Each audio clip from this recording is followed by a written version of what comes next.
जो इस पागलपन में शामिल नहीं होंगे मारे जाएंगे। कटघरे में खड़े कर दिए जाएंगे जो विरोध में बोलेंगे। जो सच सच बोलेंगे मारे जाएंगे। बर्दाश्त नहीं किया जाएगा कि किसी की कमीज को उनकी कमीज से ज्यादा सफेद हो। कमीज पर जिनके दाग नहीं होंगे मारे जाएंगे। धकेल दिए जाएंगे कला की दुनिया से बाहर। जो चारण नहीं करेंगे, जो गुण नहीं गाएंगे मारे जाएंगे। धर्म की ध्वजा उठाए जो नहीं जाएंगे जुलूस में, गोलियों से भून डालेगी उन्हें, काफिर करार दिए जाएंगे। सबसे बड़ा अपराध है इस समय निहत्थे और निरपराध होना। जो अपराधी नहीं होंगे मारे जाएंगे। नमस्कार, मैं हूं शाश्वत सिंह दर्पण और आप देख रहे हैं द देश बोर्ड। राजेश जोशी की एक कविता आज दिल्ली के जंतर मंतर की सड़कों पर एक खौफनाक हकीकत बनकर उतर आई है।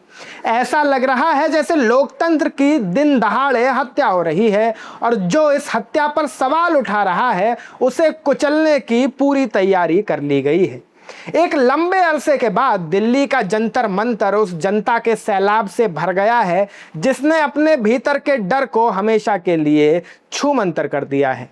ये वो जनता है जिसे किसी ट्रक में भर कर नहीं लाया गया है, बल्कि जो अपने पैरों पर चलकर अपने हक की लड़ाई लड़ने आई है। मुख्य धारा का मीडिया भले ही अपने कैमरे मोड़ ले, लेकिन जनता ने बता दिया है कि जब सड़कें खामोश हो जाती हैं तो संसद आवारा हो जाती है।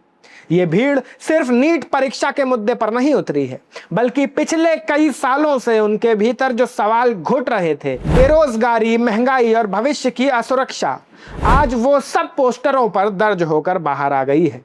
जनता बता रही है कि उसके होंठ सिले हुए नहीं हैं। इस देश में करोड़ों छात्रों का भविष्य दांव पर लगा हुआ है। शिक्षा व्यवस्था तार तार हो चुकी है, लगातार पेपर लीक हो रहे हैं। जिस वक्त सीजेपी के तमाम लोग जंतर मंतर पर प्रोटेस्ट कर रहे थे, उन 15, 16 और महीने भर के वक्फे में उन दिनों में 3 पेपर लीक हुए। सरेआम छात्रों की उम्मीदों को इस वक्त मारा जा रहा है।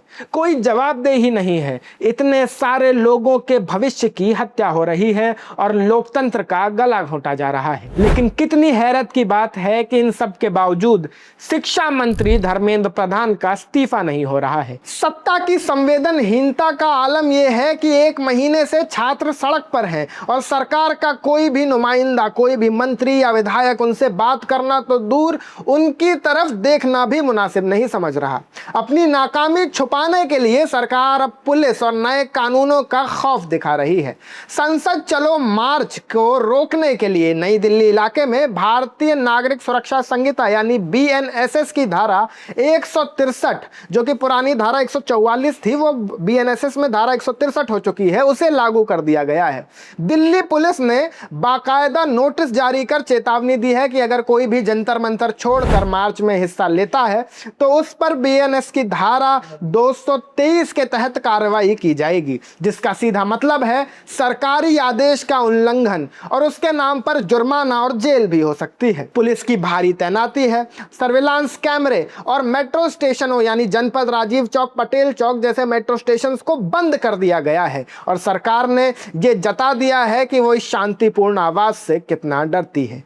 वहां से आ रही इन ताजा अपडेट्स और ग्राउंड रिपोर्ट्स बता रही हैं कि इलाके में भारी नेटवर्क जैमिंग है ताकि वीडियो और तस्वीरें बाहर ना आ सकें। जगह जगह पुलिस ने बैरिकेडिंग बढ़वा दी है और प्रदर्शनकारियों को तितर बितर करने या हिरासत में लेने की लगातार कोशिशें की जा रही हैं। लेकिन इन सब के बावजूद युवा और नागरिक शांतिपूर्ण तरीके से डटे हुए हैं। उन्होंने तय कर लिया है कि वे सरकार को उन्हें दहशतगर्द या हिंसक साबित करने का कोई मौका नहीं देंगे। विपक्षी दल भी अब समझ रहे हैं कि जनता के इस आक्रोश को नजरअंदाज नहीं किया जा सकता। लोग जान गए हैं कि नेता बिक सकते हैं, पार्टियां तोड़ी जा सकती हैं, लेकिन यह जन आंदोलन अब किसी के द्वारा मैनेज नहीं किया जा सकता। आज का दिन भारत के लोकतंत्र में डर से मुक्ति का दिन है। यह मार्च सिर्फ संसद तक का नहीं है, बल्कि ये जनता के अपने घरों से निकलकर अपने भीतर के डर से बाहर निकलने का मार्च है। जब तक न्याय नहीं मिलेगा और एक निष्पक्ष व्यवस्था कायम नहीं होगी, तब तक ये हौसले ऐसे ही बुलंद रहेंगे। अगर आपको ये वीडियो जानकारीपूर्ण लगी हो, वीडियो पसंद आई हो, तो वीडियो को लाइक करें, अपने दोस्तों के साथ, अपने परिवार वालों के साथ शेयर करें। देखते रहें द देश बोर्ड। हम नई नई अपडेट्स जंतर मंतर और संसद मार्च पर लाते रहेंगे। जय हिंद, जय भारत। मैं शाश्वत सिंह दर्पण, आप देख रहे थे द देश बोर्ड। आप सबका बहुत बहुत शुक्रिया।